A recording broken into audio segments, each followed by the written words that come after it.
Hello and welcome to this special edition of the Big Fight. Well, we are really going to be tracking all that's happened in Delhi today. Those exit poll numbers are out, but most of the exit polls so far have actually been the till 3 o'clock figure. That's where it's adding up to right now. 40 for the Aam Aadmi Party, and today's Chanakya's numbers are also now baked into that, and they are really giving them a very high number indeed. BJP 27, Congress 3, others 0. That's the poll of exit polls. NDTV doesn't do its own exit poll. We take all the other polls, put them together to get one consolidated number, and that's what the number is right now. But keep watching, because over the next 5-10 minutes that could change, because most of the pollsters are now going to come up with their final exit polls, which takes voting all the way through till 6 p.m. or 6:15 or whenever voting actually ended. And there could be a change. Remember, one party or the other party may feel that our voters are more likely to come out after 3 o'clock, and the BJP in particular, I guess, would be hoping that a lot of their voters came out late. So we'll see if the final numbers are slightly different, but we'll get a sense of that after 4 or 5 minutes. We'll also go across in a short while to get you the very latest from Bihar, which is another state where there's been a lot of drama and considerable excitement today. But let me just welcome all of our guests. Harsh Mandar is here with us. Amitabh Dubey, Director, India Research, is with us. Dr. Anirban Ganguly, who's the Director of the Dr. Shama Prasad Mukherjee Research Foundation, is with us as well. Yogendra Yadav is joining us. And Yogendra, I know you would love to at this point get your teeth into the exit polls, but I'm going to get you to keep your psephological hat perhaps aside for a while and use the Aam Aadmi Party hat. Shazia Ilmi is going to be joining us, talking on behalf of the BJP in just a couple of minutes as well. China NC is going to be with us. Abhishek Singhvi is joining us. And then we'll be going across to Bihar. But let me first come to the audience. All of you, this is a Delhi audience. So let me start off by examining your fingers. How many of you went and voted today? Raise your fingers. Okay, a frightening number of you sitting in there in the middle didn't vote. Why not? We're not Delhi citizens. Ah, you're not Delhi. Yeah. Noida, Gurgaon. Okay, so those who did vote, what are the experiences? First time you voted? No, it was the second time. First time. 3 times Delhi has voted in the last year. Yes, sir. That's why. You're getting used to it by now. Yeah. Because I saw there was very less number of people coming out of their home, because in the last 1 year there were thrice the voting happened. So that's why people were not so much enthusiastic. Well, let me tell you something. I didn't have that experience at all. I waited in the queue for 1 hour, 1 hour before I could vote. So, you know, it was quite a thing. Anybody want to else describe the experience? Anybody wants to tell us which way you voted? Feel free to do so. We'll do our own snap exit poll right out here. By the way, lady out there. I voted for BJP this time, and okay. It is actually a secret ballot, so you don't have to tell us. I thought you asked for the. But you know, it's okay. You were taking out your own exit poll, na? Seeing as you're volunteering the information, okay, fine. We're not getting it out of you. So you've seen the exit polls. Anybody want to react to that? Because as per the exit polls, by the way, the party whom you voted for is losing in Delhi. So anybody wanting to react to the exit polls? Yeah. No, we hope already that Aam Aadmi Party will take more than 40 seats. Okay, you're hoping Aam Aadmi Party will take. Well, you know, today's Chanakya has come out with the highest number so far. 48 is what they're giving the Aam Aadmi Party. We'll see where it finally ends up. Yeah. So all the exit polls are still underestimating Aam Aadmi Party. It will go up to 50 to 55 seats. Okay. Still, now the audience is clapping. So you know that's a slight exit poll here in this particular audience out here. Yogendra Yadav, why don't I come to you first? We are still waiting to see what the final exit poll numbers are. But is this matching what you yourself would have expected? And what do you think the reasons for that are? Because just about a few months back, when the Lok Sabha elections took place, Aam Aadmi Party had been pretty much written off. What's caused the bounce back? Vikram, I actually agree with the friend who said just now, more like 52 to 55. All the exit polls are pointing in the same direction, although there is a difference about the exact numbers. And my own sense as a psephologist now, because you know we're not going to gain anything by my making wild claims at this stage, I think there is a underestimation of votes and there is a very conservative translation into seats. The real numbers, my own sense is, should be much, much bigger, because I was traveling through the day speaking to ordinary people. And Vikram, this was a straightforward wave, almost a landslide election that I saw. So I hope this is what we would see. In terms of reasons, first and above all, positivity works. Aam Aadmi Party ran a positive campaign. We carried out Delhi dialogues, we gave out a blueprint, because the feedback we had received was, in the Lok Sabha election, okay, you people are honest, you people are courageous, but can you govern? That was the question. In the last 3 months, we answered that question. Led by our colleague Ashish Khetan, we had a team which gave detailed blueprints. We kept our focus on positives. Even after Kiran Bediji's entry, we didn't allow ourselves to get into a negative campaign. That's one. Second, solid organizational work. Vikram, as a political animal, I can tell you, it was very hard to go on streets after the Lok Sabha defeat. There were upper middle class colonies where our volunteers couldn't even enter at that point.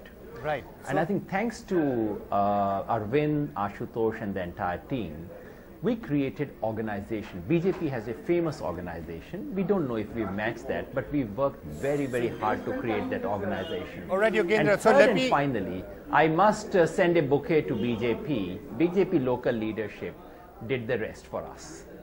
BJP local leadership did the rest for us. All right.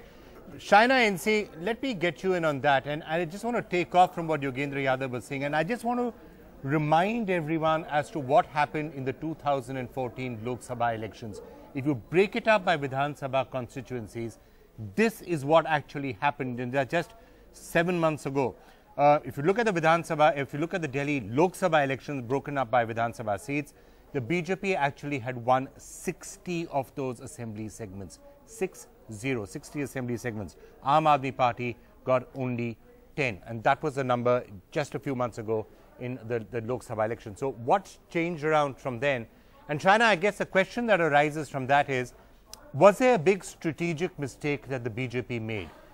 Just after the Lok Sabha election was over, as you were hearing from Yogendra Yadav, the Aam Aadmi Party was in disarray. The BJP was rampant, was doing so well. You had that entire surge going for you. If you'd called for the Lok Sabha, if you'd had a Delhi election at that time and those numbers had just been seen, perhaps the story would have been very different right now. You gave the Aam Aadmi Party a lease of life, is I think what I'm trying to say.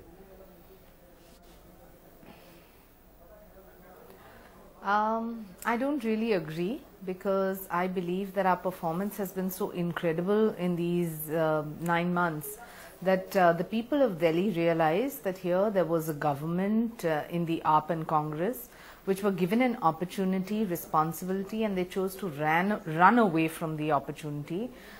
They gave it up, and then you had Mr. Shaina, you said Kejri all that in the Lok Sabha. Shaina, you said all those points during the election campaign. If the exit polls are correct, then the voters didn't go with that. Why I'm coming back to it? 1 second. Yeah. Vikram, why am I coming back? The point is, he came back to Delhi and again gave fake promises. Here we decided to have a candidate in Kiran Bedi who had 40 years of administrative experience, absolute credibility when it came to her reputation and her delivery.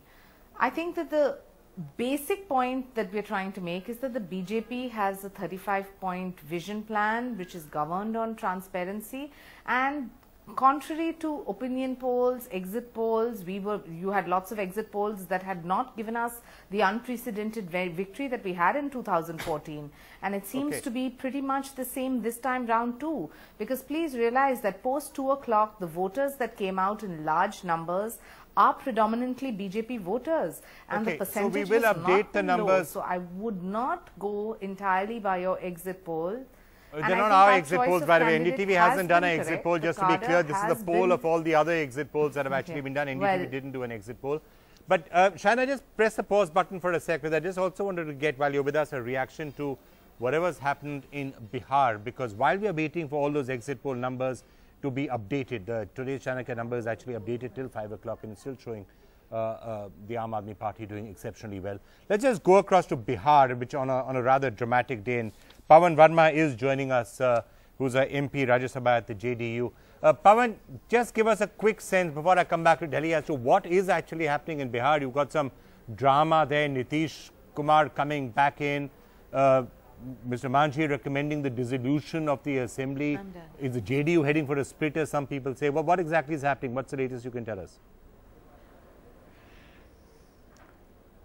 No, let me say, Vikram, that the JDU is not heading for a split because the overwhelming majority of MLAs attended the Legislative Party meeting today, and the JDU is very comfortably in a majority well past the mandatory 118 mark of this particular assembly. The unfortunate part is, and it's a pretty sordid story actually, that for some time now the entire governance story has been unraveling in Bihar, and I'm afraid more and more evidence points to the BJP attempting to play a role, very often not even from behind the scenes, in unsettling the settled governments, with Mr. Jitan Ram Manjhi almost becoming a puppet to their machinations. And it has reached a point where at some point, since the governance story was unraveling, the JDU met to reinstall Mr. Nitish Kumar as the chief minister. The elections are still 10 months away. But at this point, Mr. Manjhi and one of the ministers supporting him, there are only 4 or 5 and a handful of MLAs. So there are some people who are saying that therefore there's a real possibility that Mr. Manjhi, having recommended the dissolution of the assembly, either you could have early elections, or there are some people talking about the possibility of Mr. Manjhi and the BJP this actually is not established yet, Vikram. No. In fact, one of the ministers of the handful that are supporting Mr. Manjhi said that we are going to look forward to BJP support. This is a rump cabinet with a handful of MLAs recommending a dissolution of the House when there is a clearly proven and verifiable majority of the parent party, for which the JDU has written to the governor that they can parade their MLAs and prove their majority very comfortably. Okay. So obviously it's an unconstitutional and undemocratic step taken by this Mr. Manjhi. And I'm afraid, and I'm sorry for the fact that the BJP is fishing, first having created the troubled waters, is fishing in them. But it's a job of any opposition party to fish in troubled waters. But nevertheless, today it's been clear. No, true, but I think the transparent manner in which this was going on finally reached a climax today when the JDU, in order to restore the governance story, has asked Mr. Nitish Kumar by a complete unanimous resolution to take charge of the chief minister. So that's the bitter truth. Okay, Pawan Verma, thanks so much for joining us. I know you have to leave us. Manish Kumar, NDTV's Manish Kumar is there. Let's just try and get a sense from him as to what's actually happening on the ground, and then I'll get a BJP reaction as well. Manish, what are you hearing? What is expected there in Bihar on what's turned out to be a reasonably dramatic day? I mean, we were looking at the numbers.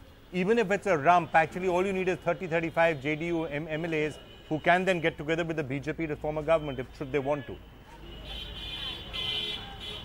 Vikram, the numbers are with Nitish Kumar. Nitish Kumar has got over 90 MLA supporters out of the 111 legislative party members in Janata Dal United. Even Jitan Ram Manjhi knows that he doesn't have the numbers. That is why today he dismissed 15 cabinet ministers, and he is going to go for a cabinet reshuffle in the next few days. But clearly the ball is in the court of the Bihar governor Kejri Tripathi, who is also the governor of West Bengal.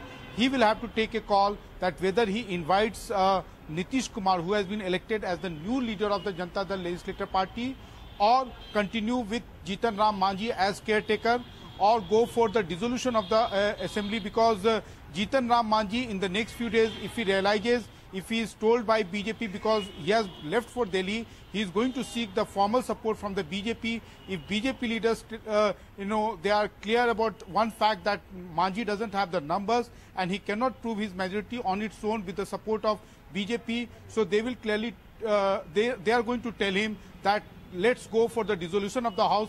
Then the president rule will be imposed, because there can't be a caretaker government here in Bihar, because the budget session is going, you have to pass the budget of Bihar also. So then BJP will try to take advantage of the president's rule.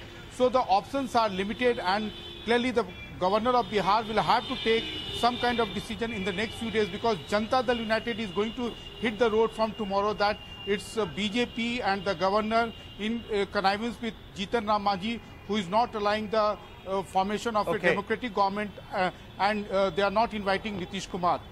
Vikram. All right, Manish, thanks for joining us with that. Thanks for joining us with that update.